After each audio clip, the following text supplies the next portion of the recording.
Stories in baseball today. Ichiro Suzuki has decided to call it quits at 45 years old. At times, it seemed as if he'd go on hitting forever, but on Thursday night, a player who defined baseball at its very best on two continents for generations took his final swing. The great Ichiro has said sayonara. Ichiro, who's now 45, left the Tokyo Dome field in the eighth inning, waving goodbye to the packed crowd amid hugs from Seattle Mariner teammates and a 3-minute walk that signaled to all his monumental run was over. "I have ended my career and decided to retire," Ichiro said, speaking in Japanese at a news conference after a 5-4 win over Oakland in 12 innings. He said his contract was through the 2 games in Japan and decided before arriving last week to step away. "After the reception I got today," he's like, "how could I have any regrets?" He said, "I couldn't play well enough in spring training to earn an extension." Ichiro went 0 for 4 in his farewell.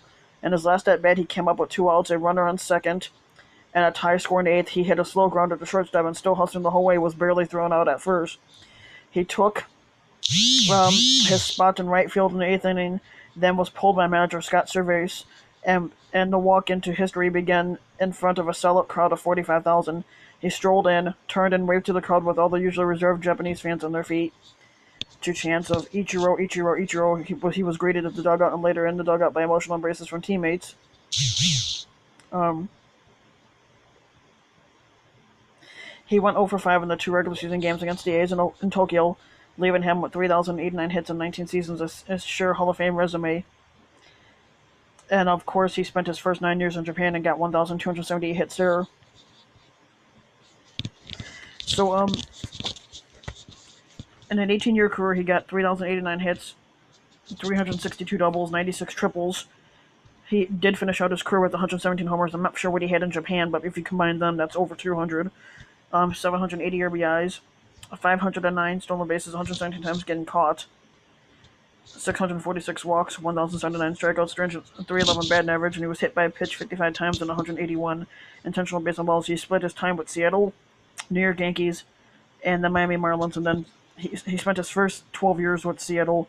Then he went to the Yankees for 3, then to Miami for 3, and then he went back to Seattle last year before eventually they released him after he wasn't doing well.